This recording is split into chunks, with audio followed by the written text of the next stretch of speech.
Sir, Good afternoon. sir, my name is Kalyani Manoj Naidu, Okay. and I'm from Army Institute of Management, Kolkata. And today we will be briefly understanding what is HRD and what is your mission and vision for this company. Okay. Sir, we'll straightly get into this podcast, Okay. and I want you to start with the introduction part. First of all, thank you very much, both Mr. Naidu and Mr. Way, to have me on this podcast. Before coming to HRD, I would like to speak something about myself, my early childhood and all.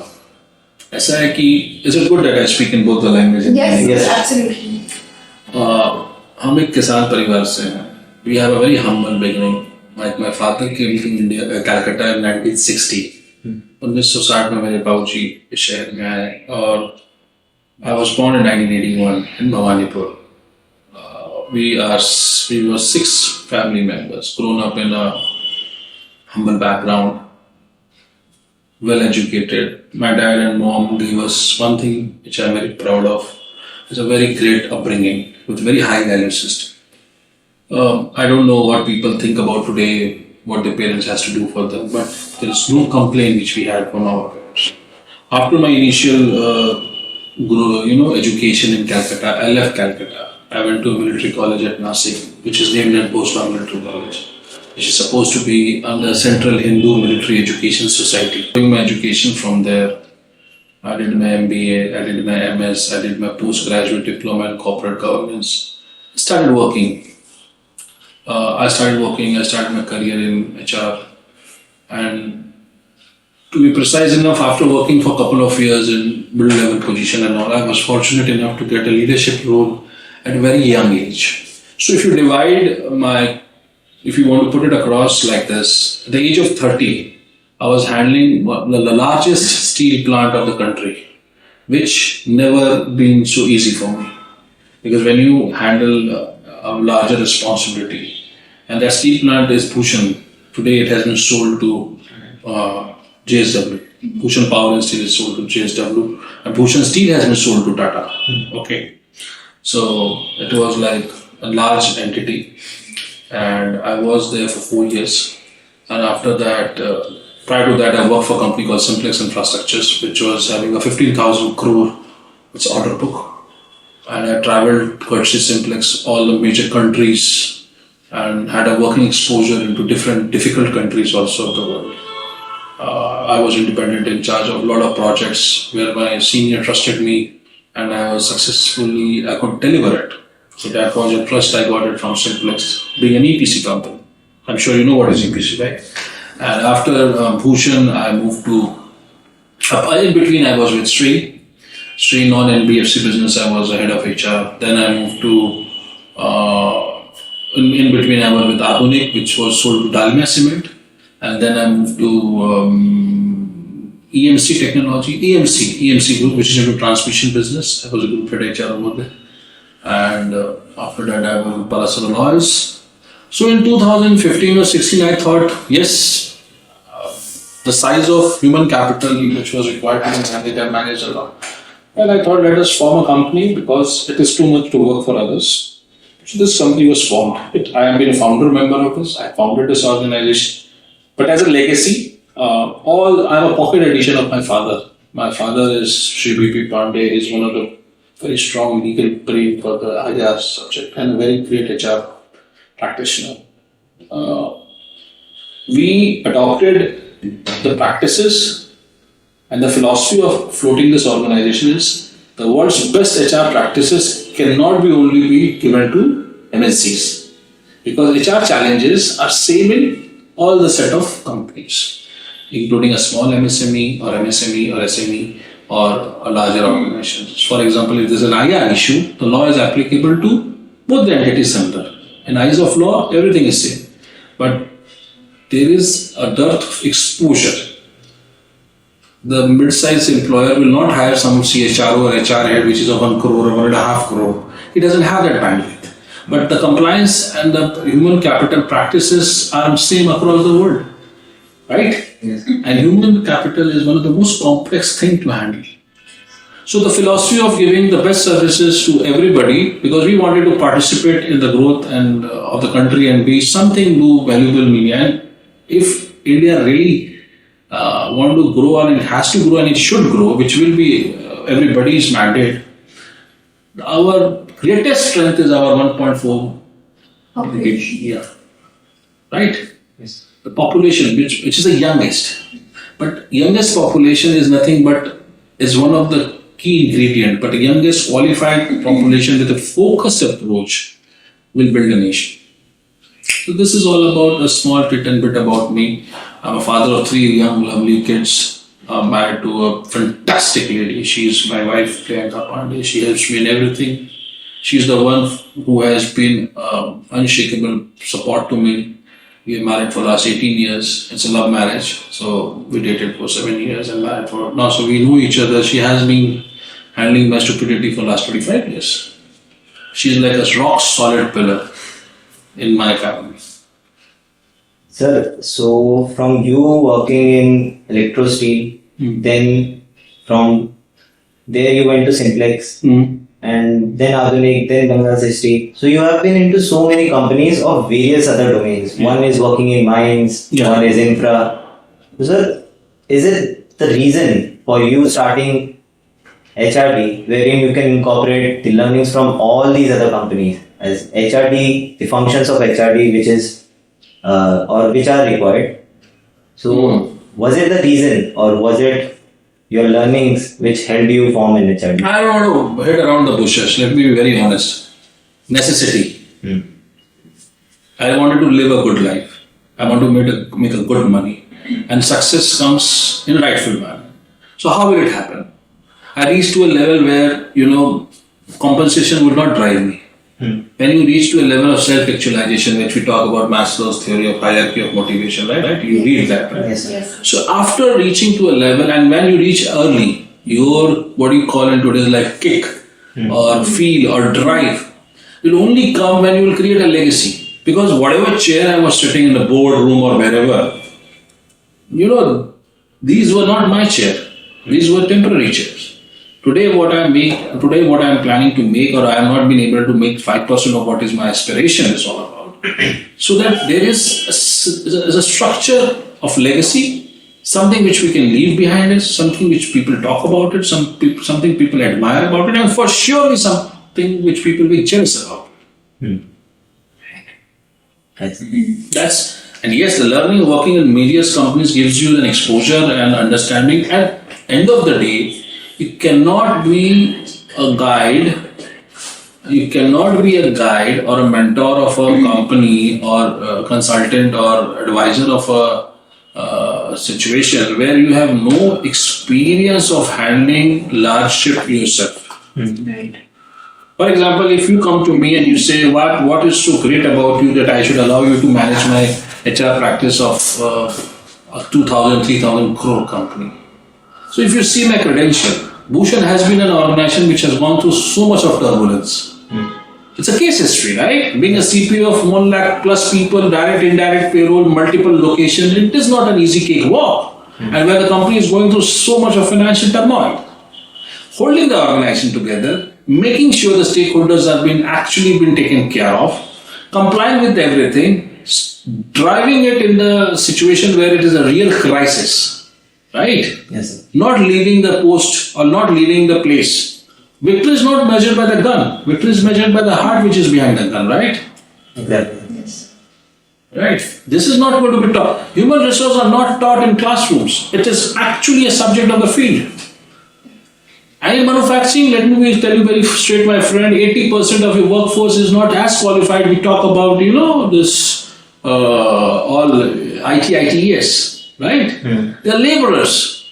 They cannot understand the jargons which you talk. They understand one thing very simple. I did my work, I need to be paid. And it's not talking about 200, 300, 400 laborers, right? A 3 million ton, a 4 million ton steel plant has a massive deployment. Imagine 2,000 acres of land into a factory, 200 acres of land into townships. You need to have real exposure. You need to be, and nobody learns from top, or you have to slog. which is everybody says, there's no shortcut to hard work. I have lived a life of 5 years where I have only got 4 hours with my family on the weekend on Sundays. My week used to start from Monday. I used to fly from here. There was a private aircraft for the company which was provided to our senior executives. I used to fly from here to Andul or wherever the location, Jharsuguda to Raipur to Nepal to Hyderabad. I used to live in suitcases, not 1 day, 2 day, 3 day, 4 day, for 4.5 years. I enjoyed it. I loved it because what I learned in that time, no education, no management can teach you. Right? Yes. So, as people nowadays talk about HR as rangoli makers, right now just to talk about like you got 4 hours with your family. You put so much struggle, you have seen all around the aspects of HR strategies, right? How you have held such a huge manpower, but still yet people do connect that with rangoli makers. So what are your views and comments on that part of thinking that people have towards? So imagine at the end of the day, it's like, we have become a part of joke in corporate style or memes or reels which I see nowadays. I don't hold them responsible who's making it. But I ask one question to them. Imagine a day when there is no HR. I'm sure there are IT companies, AI is working towards it, right? AI is going to run your attendance, AI is going to run your whatever you name it.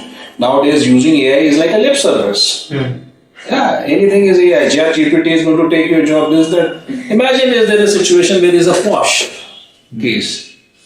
Then you remember HR. Imagine a situation when there is a pink slip given to, I don't want to name the companies which are top-notch companies. Now we are talking about the layoffs, right? Yes. Then you need an HR.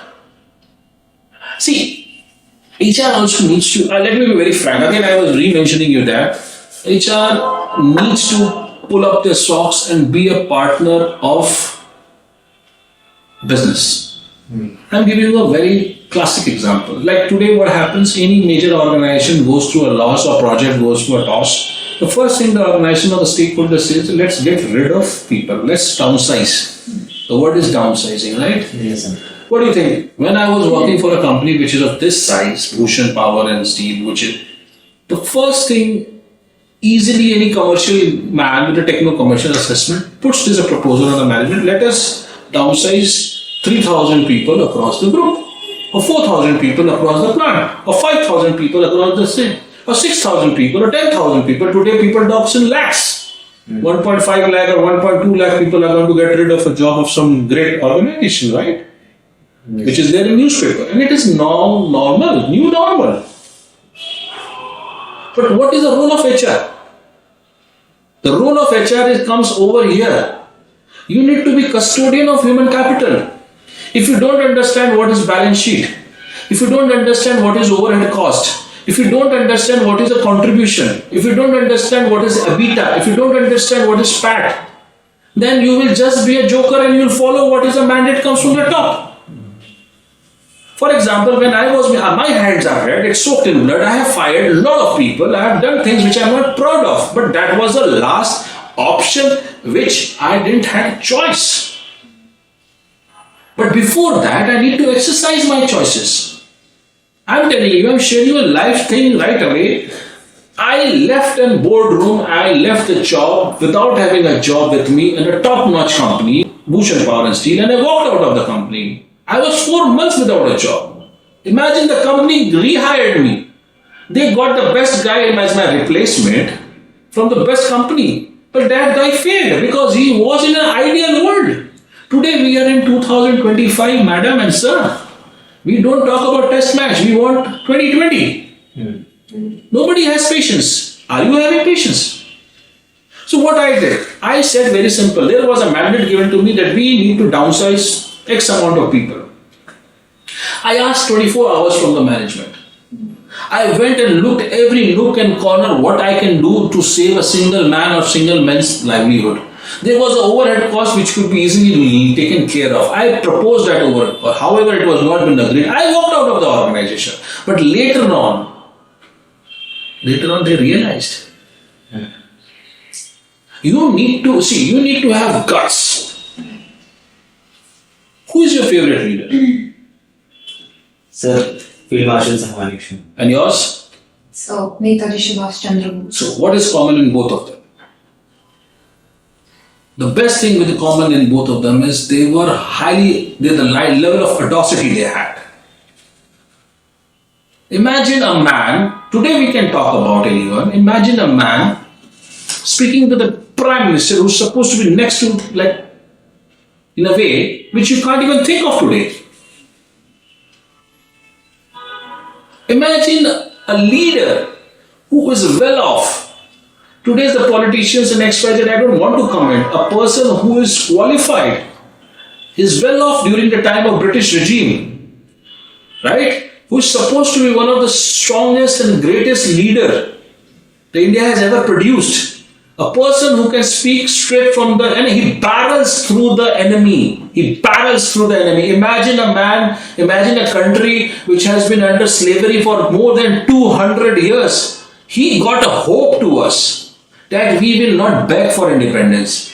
Sampurn azadi, sampurn swatantrata, zero negotiation.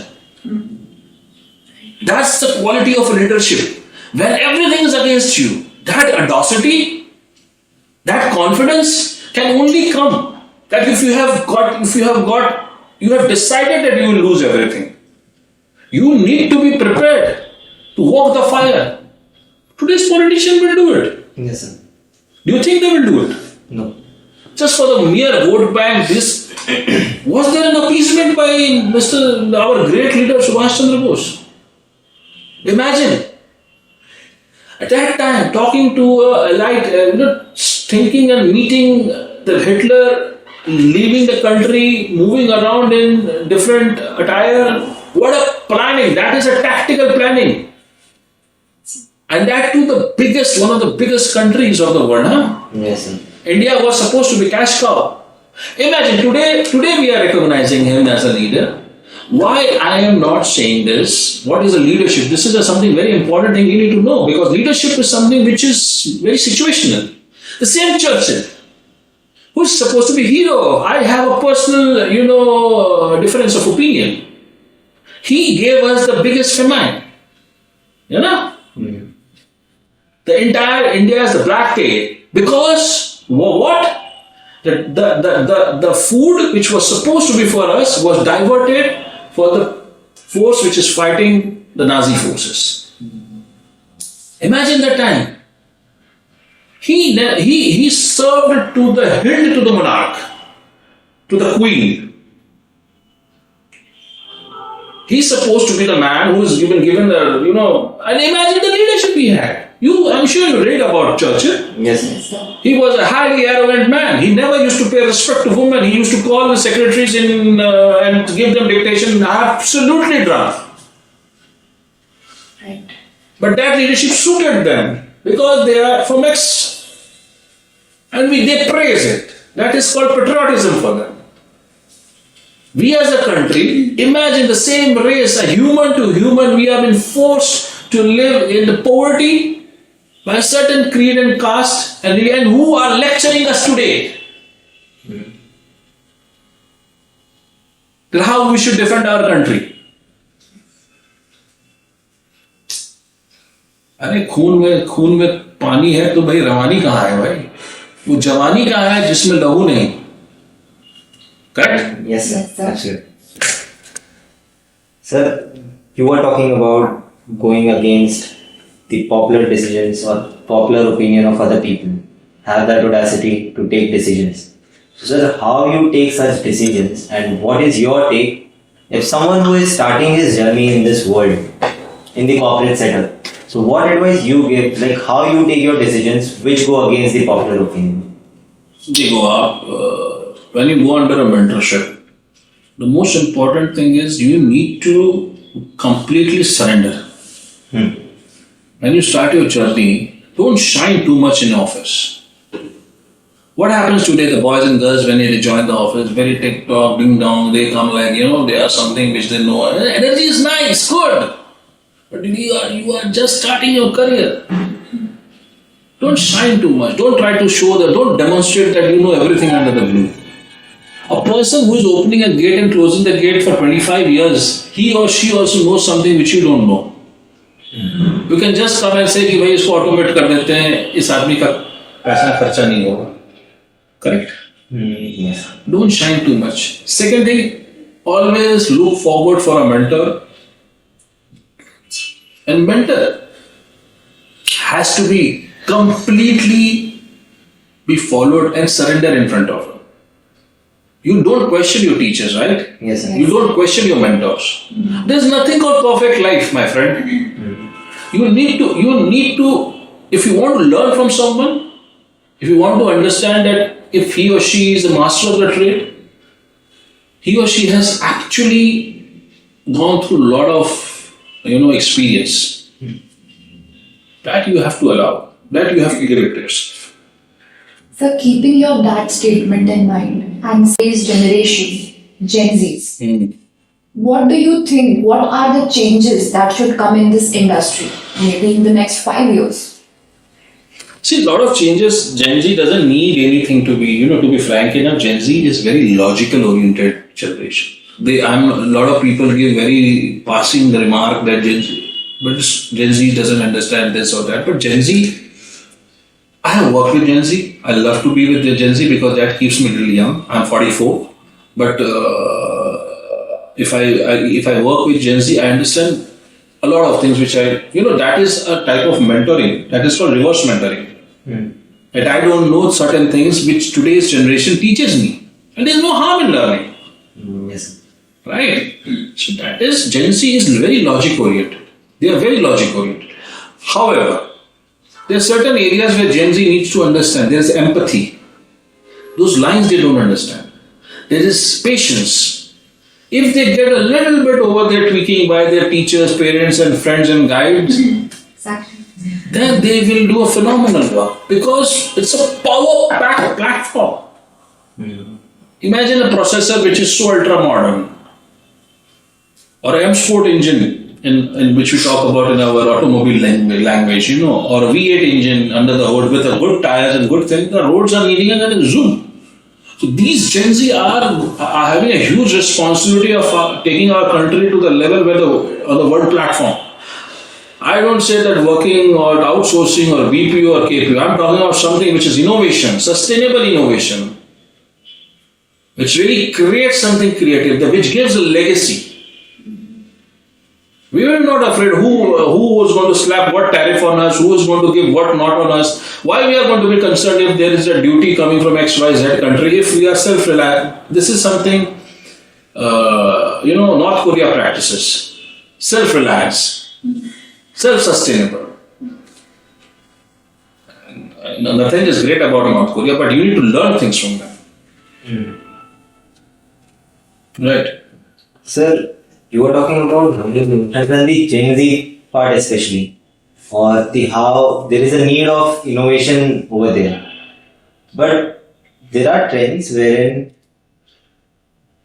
people taking criticism or taking criticism in a wrong way. So the question is, how do you handle criticism, both for internally, your team, or for the external part coming from outside? So I would like to add in the question Okay. about I would like if you also mention about the emotional well-being with the question, how to take criticism, but also related to today's generation, emotional well-being, because I think that's a very important part of HR also nowadays.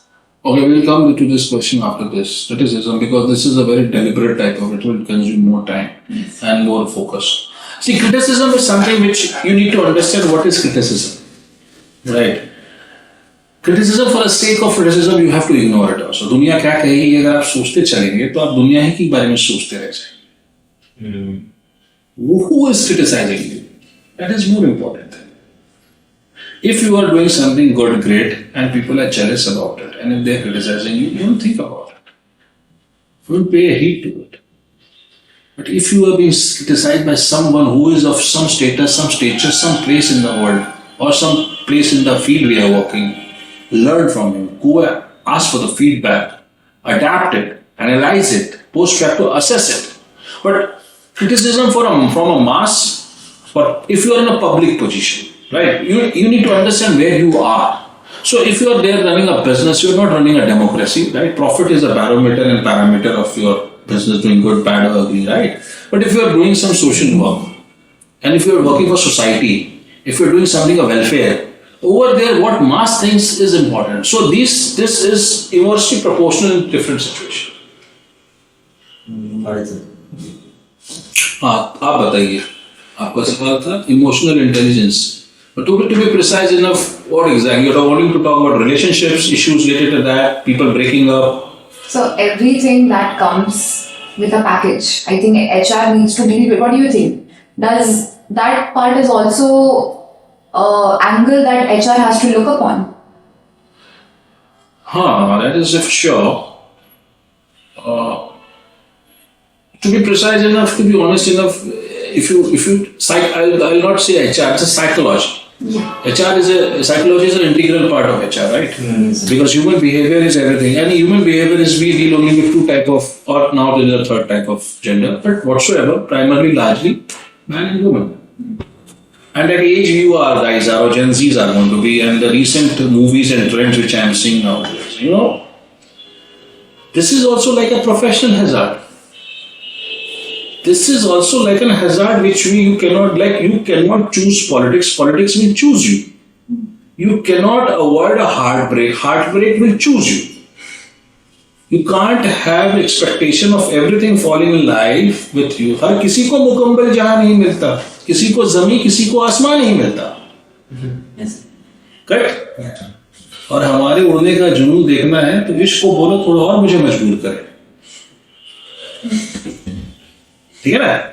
So falling in love or whatever you say, or emotional, or that phase which we are talking about, I know where you are coming from. Emotional stability can come from two parts. A very strong, rooted family. Money is only a part of a driver, right? Money is needed, but money is not everything. If you have a partner, if you have a stable family, if you have the typical checklist of what we are as a society thinking, the way you want to go back home, or you want to go back to office, or you drag yourself to office. These are the places where your emotional stability and EQ comes.